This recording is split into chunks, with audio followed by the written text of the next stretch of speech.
ఆ మంత్రి కొడుకు పోస్టర్ చిరిగింది. విశాఖ జిల్లాలో మంత్రులు అయ్యన్న పాత్రుడు, గంటా శ్రీనివాసరావుల మధ్య వివాదం సద్దమడిగినట్లే కనిపిస్తున్నా లోలోన మాత్రం రగులుతూనే ఉంది.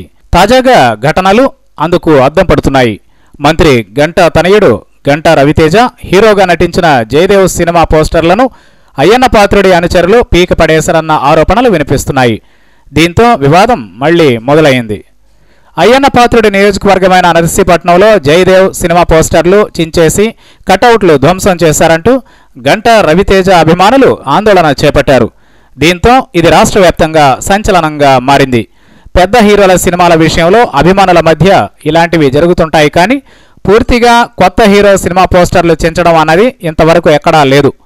అయితే రాజకీయ నేపథ్యమున్న హీరో కావడంతో అవి దీనిపై ప్రభావం చూపాయని అంటున్నారు.